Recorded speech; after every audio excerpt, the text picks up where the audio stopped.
Vamos falar de amor e cuidado? Eu sou Cris Rezende, gestora do Amor e Cuidado Barra, empresas que cuidam de pessoas com excelência. Esse aqui é o nosso segundo episódio e vamos falar de um assunto muito importante, demência. Eu estou aqui com duas profissionais. Uma delas é a Irinalda, fisioterapeuta, e a Gabriela, a terapeuta ocupacional. As duas especialistas em gerontologia. Prazer, meninas. A gente vai falar sobre um assunto muito importante, que é a demência, né? E muitas das vezes a gente acha que a demência afeta só a memória e a gente esquece que a demência também afeta a questão motora. Elinalda, você pode falar um pouquinho? Sim, primeiramente, prazer, Cris. Muito obrigada pelo convite. É muito importante abordar esse assunto para a população, né, para os cuidadores, familiares. É um assunto que a gente vive muito na nossa prática clínica, né, no nosso dia a dia. Normalmente, as pessoas acham que a demência vai afetar só a memória, né, mas ela começa de início afetando a memória recente, as habilidades cognitivas, e ela vai evoluir com a questão da perda motora, né, da parte funcional do idoso. Então, dentro da fisioterapia, a gente tenta precocemente avaliar esse idoso e ver o seu potencial físico para tentar retardar ao máximo esse processo de perda, né? Uhum.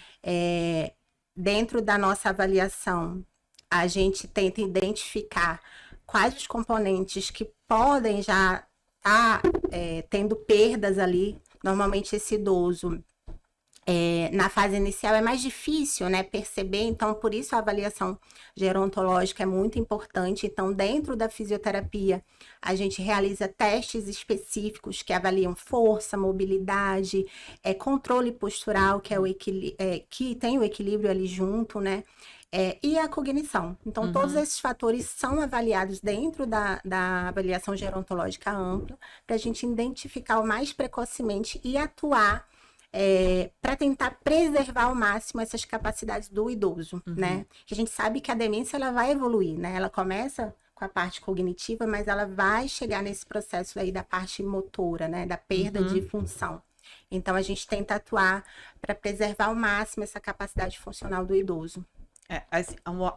O Amor e Cuidado, ela é a única empresa dentro do Rio de Janeiro que a gente foca muito em relação, tanto no estímulo cognitivo, tanto no estímulo motor. Então, a gente faz o treinamento com as cuidadoras para que a doença realmente não avance, não só para quem está com a doença, mas para prevenção. Então, a gente coloca ali, a gente integra de novo o idoso dentro das suas capacidades, né? E aí, Gabriela, eu queria que você me falasse um pouquinho o que a terapia ocupacional pode fazer tanto com o idoso que está com a demência e tanto na prevenção dela. Então, Cris, prazer estar aqui também participando desse podcast. Eu acho super importante essa abordagem. A gente vai falar de demência, né? A terapia ocupacional, ela atua a gente foca mais na função cognitiva, na estimulação das funções cognitivas, memória, atenção, raciocínio. E aí também a gente trabalha bastante com o fortalecimento da autonomia e independência desse paciente em todas as fases da demência. Eu tenho pacientes, né, com estado inicial, e muitas das vezes a gente não sabe proceder em relação a esse estágio inicial. A gente trabalha bastante com a memória recente, mas eu sei que a gente pode trabalhar vários outros aspectos, várias outras atividades cognitivas. O que você me sugere? Tá, Cris, então, o ideal é esse paciente passar por uma avaliação, né? A gente realiza uma avaliação bem específica, com vários protocolos, dentro da terapia ocupacional. E aí, através dessa avaliação, a gente consegue identificar os déficits de memória e, através de recursos, de atividades do interesse do paciente, atividades que são específicas, voltadas para esses déficits, a gente consegue trabalhar essas habilidades cognitivas. Então, primeiramente, é ser feita uma avaliação com esse idoso, junto com o cuidador, para a gente planejar um tratamento específico e traçar o plano terapêutico. Isso é muito importante porque o familiar, às vezes, ele olha e acha assim, tá no início do Alzheimer, a gente consegue fazer sozinho, ou então até uma empresa que consegue fazer sozinha, né? A minha empresa, a gente consegue fazer um trabalho contínuo, Uhum. mas com o profissional dando orientação. Então, por isso que a nossa, nós temos vocês como equipe multidisciplinar para dar essa orientação para a gente, dar essa orientação aos cuidadores, porque é muito importante. Cada um aqui tem o seu papel. E, Erinaldo, a fisioterapia, né, nesse início do processo da demência, né, me conta como que você trabalha. Sim, é muito interessante essa fala da Gabi sobre a avaliação precoce, né, identificação aí dos componentes que podem estar alterados, né, dentro da fisioterapia.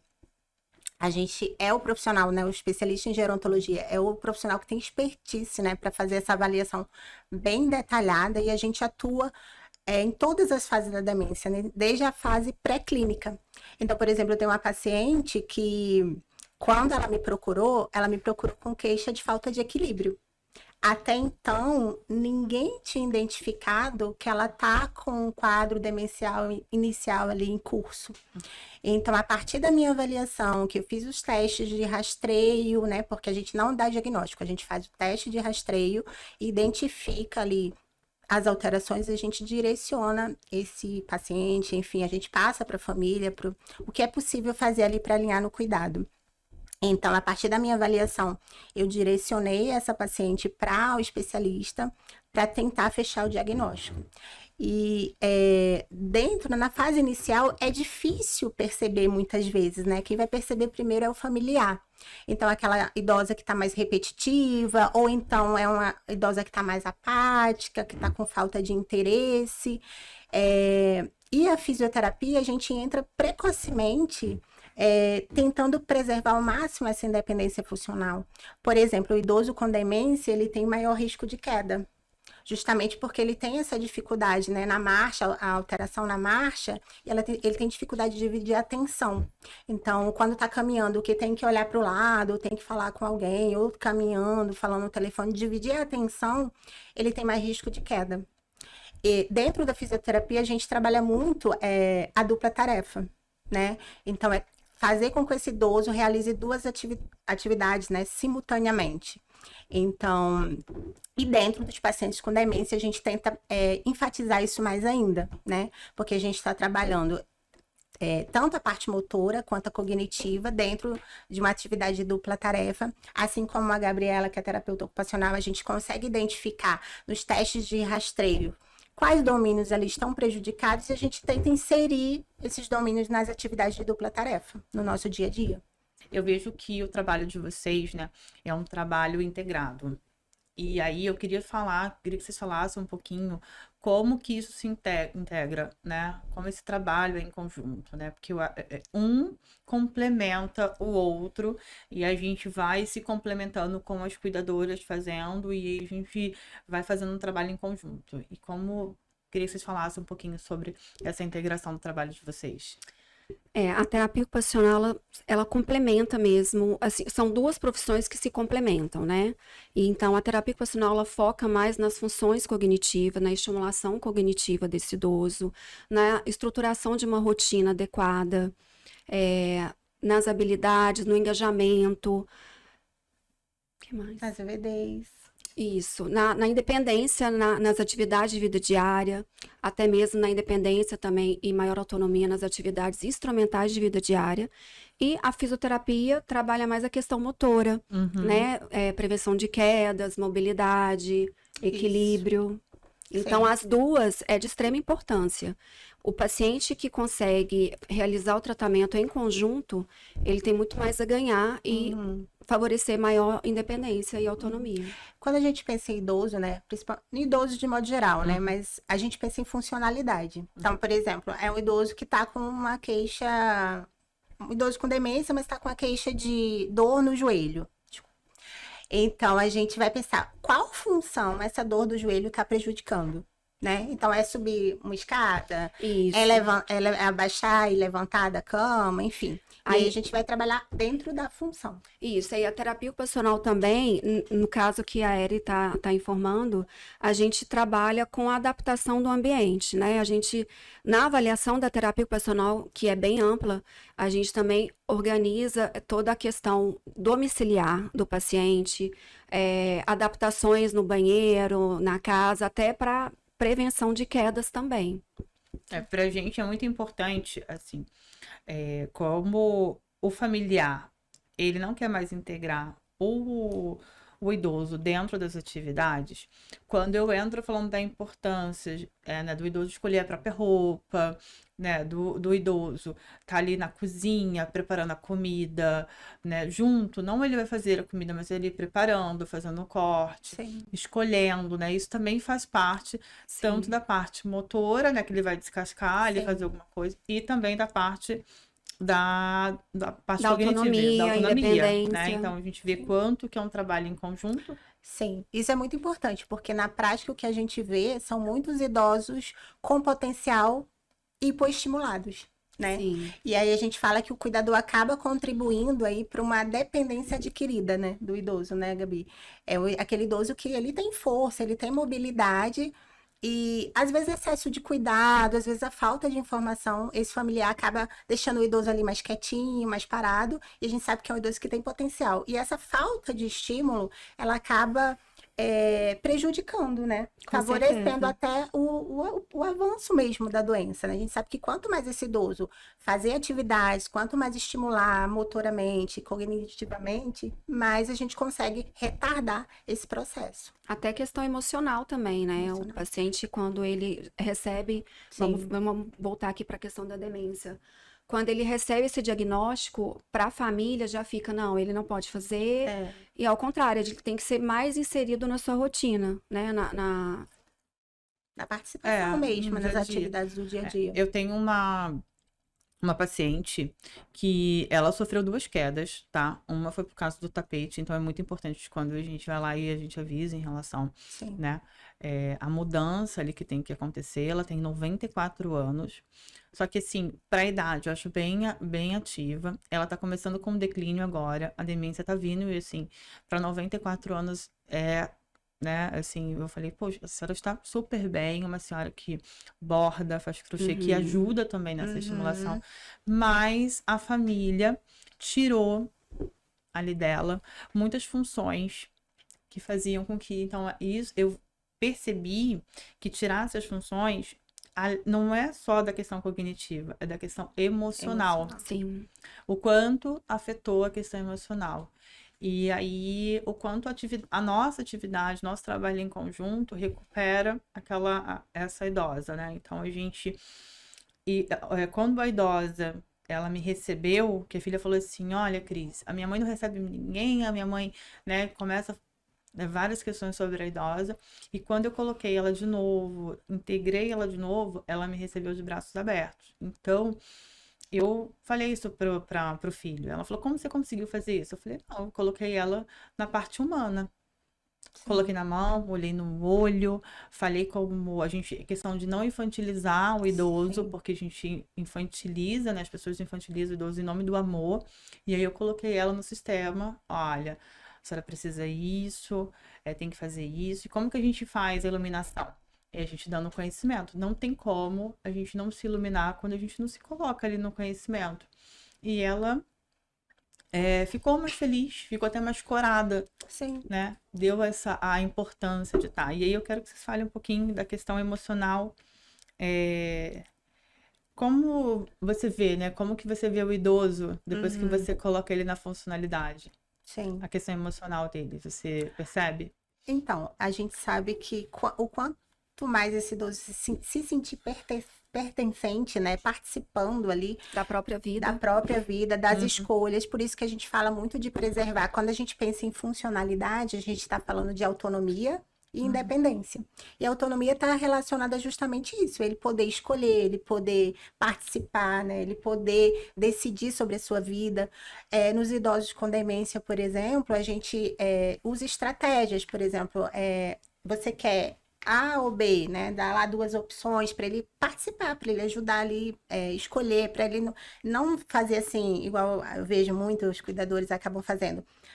Ah, come isso aqui, veste isso aqui, já Isso. deixa tudo ali, meio que Pronto, direcionando. Não, ele tem que participar, Sim. ele tem que ajudar. Por exemplo, a gente orienta muito a questão do calçado. E o que que eu vejo? Às vezes o idoso não usa. Por quê? Ele não foi lá escolher, ele não provou. Aí o familiar vai lá e compra o calçado para ajudar, né? Ah, tem que ser um calçado que fique preso no pé, que fique fixo.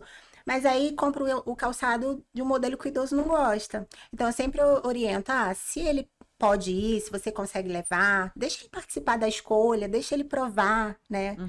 Porque isso para ele é importante, ele sentir que ele, né, ele pode participar, ele pode escolher ali o que ele quer fazer ainda, né, mesmo em quadros demenciais.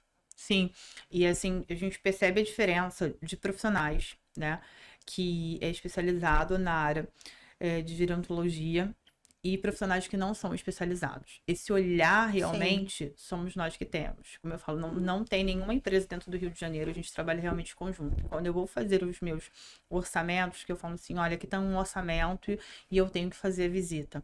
Quando eu vou fazer a visita, eu falo exatamente isso que você falou. sim, Como que você vai fazer, Cris? Como você vai fazer o trabalho? As cuidadoras, elas são treinadas a dar autonomia para o idoso. Isso no curso de idoso, né, no curso de cuidador, não é falado sim, dessa autonomia, porque muitos cursos, os profissionais que estão ali, eles não são formados na área e não vê a importância. E sim, essa importância a gente vê não só na formação, mas a gente vê no dia a dia. sim, A gente observa no dia a dia. Então, quando a gente tem um olhar clínico de olhar, olha, não, com a criança, como ela faz em relação ao aprendizado? A gente coloca ela para colocar o sapato. Só que ela Uhum. está em processo de aprendizado, então ela precisa daquele processo ali. Então, eu falo que a mente precisa estar em movimento. Como que você vai tirar esse movimento do idoso? sim, Né? Se ele está com uma dificuldade ali de amarrar, vamos fazer de novo, né? Não vamos falar para esse idoso, olha, sua memória tá ficando ruim. Eu acho, e eu trabalho isso, então muitas das vezes eu fico dentro de um orçamento 3 horas para explicar da importância de De integrar. preservar essa independência e autonomia do idoso, né? Exatamente. Na realização das suas atividades diárias. Então, e a gente, o quanto eu falo para esse familiar, olha, a gente está fazendo aqui, nosso trabalho é contínuo. Até aqui nós fazemos e até aqui precisa de uma profissional, sim, porque dá para se perceber que há uma dificuldade de memória recente, mas eu, amor e cuidado, não consigo ir adiante. Então aqui a gente precisa de um profissional para poder fazer, então, e aí a gente convida, né, que vocês já fazem parte da equipe, convidamos vocês. A gente está com uma perguntinha aqui para poder encerrar, que é assim, olha, eu escuto muito, escutando, né, dos seguidores, o que vocês diriam para aquela família que está cansada, sobrecarregada e não sabe por onde começar, né? Essa família não sabe, contrata uma empresa e aí ela não quer contratar uma fisio que uhum, seja especialista na área de idosos, não quer contratar uma TO. Às vezes a gente também tem outros multidisciplinares, às vezes precisa de uma psicóloga, precisa até de um geriatra e não quer levar. E aí, na questão de vocês, como vocês acham que essa família tem que começar? Eu acho que é o que você falou, né? Eu acho que o cuidador ele tem que buscar ajuda, porque senão ele fica muito sobrecarregado. Então, ter uma rede de apoio é de extrema importância. É isso, a gente sabe que a demência ela é uma doença familiar, né? Ela vai afetar tanto o paciente, mas a família como um todo. E ela vai evoluir e as demandas vão aumentar. Uhum. Então, é importante que essa família busque apoio, busque profissionais especializados. A gente sabe que não é fácil, mas a sobrecarga do cuidador, ela vai influenciar no cuidado. E muitas vezes a família tem essa dificuldade de aceitar mesmo que precisa de ajuda. Então, às vezes demora a procurar ajuda. Sim. E essa demora, ela vai interferir ali no cuidado, ela vai interferir no bem-estar do idoso, né? Às vezes, um idoso que precisa, às vezes, de um ajuste na rotina, que a terapia ocupacional vai ajudar. É um idoso que precisa melhorar um pouco a mobilidade, talvez para ajudar ali na transferência, no banho, e que a fisioterapia vai ajudar, né? Uhum. Então, é importante essa família procurar ajuda. Tem a Abras, né? Que é um Sim, que tem grupos de apoio. grupo Eu de acho que esse apoio. contato de pessoas que estão passando pela mesma situação é muito benéfico, né? Porque são pessoas que sabem, que estão ali vivendo também na mesma situação, na mesma dificuldade. Então, essa troca é muito rica. Sim, sim. Meninas, vamos falar um pouco dos fatores de risco da demência? Você pode me explicar um pouquinho sobre esses fatores? Então, Cris, tem um último estudo aí que saiu recentemente sobre demência. Ele traz para a gente os principais fatores de risco, né? Os modificáveis e os não modificáveis. E a gente precisa atuar no modificável, né? Então, dentre eles, a gente tem o isolamento social, a perda auditiva, o baixo nível de escolaridade, o sedentarismo. A obesidade, depressão. Exatamente. Então, nesses fatores, a gente tem que tentar intervir, né? Pensando em prevenção. Sim, eu faço parte de um grupo de empresários. Nesse grupo de empresários, a mãe desse empresário está com demência. E aí, ela tá com uma cuidadora. E aí tem esses fatores de risco. Ela tá passando pelos fatores de riscos. Eles estão. Aí a gente vem em relação ao custo, né? A gente sabe que um custo de um cuidador, quanto um custo de uma FIS ou uma TO, há um custo, né? Que a gente falou até de um outro vídeo em relação da questão de você se prevenir, né? Em relação a valores. Mas ele me mostrou que a mãe tá tendo esses fatores de risco e a família tá esperando com que esse fator chegue em um estágio onde que a gente não consegue trabalhar, né? E aí eu quero que vocês falem em relação o quanto o trabalho de vocês pode fazer com a doença, não só como prevenção, mas como a gente fala de um congelamento da doença para que a pessoa tenha uma vida mais íntegra, né? O quanto as atividades fazendo a gente não avance tanto com a doença, porque ela tem 4 estágios. O Alzheimer tem 4 estágios, as outras doenças têm outros estágios. Mas a importância do trabalho de vocês para não avançar essa doença. Então, Cris, esse termo congelamento não é bem um congelamento, né? A gente não consegue paralisar ali a demência no estágio que ela está. Infelizmente, ela vai avançando. O que a gente proporciona com esses cuidados da terapia ocupacional, da fisioterapia, psicologia e outras áreas da saúde, que é de extrema importância em todas as fases da demência, é o retardamento, né? Então, eu gosto de dar esse exemplo. É como se como se a pessoa fosse pular de paraquedas, e aí ela cai de uma vez, e com todo esse suporte dos profissionais adequados, essa queda, ela é um pouco mais suave. Então, o que a gente proporciona isso. Esse cuidado de retardar essa doença para que não seja tão rapidamente o progresso. Sim, sim. E eu falo para todos os meus clientes, né? Eles chegam para mim e falam assim: o que vai adiantar eu fazer isso tudo, né? Eles falam muito: o que vai adiantar de fazer uma fisioterapia, fazer uma TO, ter uma cuidadora que vai dar o tratamento contínuo, se não haverá cura. Então, esse exemplo que você deu, que é a doença, ela não tem cura, mas você pode ter uma vida muito melhor, Sim. né? Em vez de Sim. você cair, Sim, né? a gente Você- consegue trabalhar as funções preservadas, tentar garantir o máximo possível da autonomia, mesmo em fases mais avançadas da demência, né? Isso é de extrema importância, a gente favorecer a qualidade de vida, conforto. Sim. Então, assim, em todas as fases, a intervenção. Sim, eu vi uma reportagem, né, que eu não sei se vocês viram, de uma bailarina, e aí trabalhado com ela a musicoterapia, Eu né? assisti, Então, assim, você viu que de arrepiar. isso, e ela faleceu, não foi daquela fase, ela faleceu dormindo, né? Ela faleceu vendo ali uma. Uhum. Então, ela continuou ali no processo. Ela estava com o processo da demência. A doença não foi tão dolorida para ela, mas ela ali passou por vários estímulos dentro, né, de uma casa ali geriatra que trabalhava com isso. Então, o quanto é importante, né? Os momentos que ela pôde estar ali, o como, né? O como ela se foi, a forma que ela se foi. Para a gente encerrar, para você que conhece, né? Alguém que esteja precisando, um profissional, um cuidador, a gente está com 2 profissionais aqui que podem ajudar vocês. E são 2 profissionais que estão dentro do Amor e Cuidado Barra, que faz toda a diferença para a gente no cuidado. Chegando ao fim de mais um episódio, se fez sentido para você, para algum profissional que você conheça, ou para algum cuidador, curte, compartilhe, que será muito importante e fará diferença na vida da pessoa que você mais ama.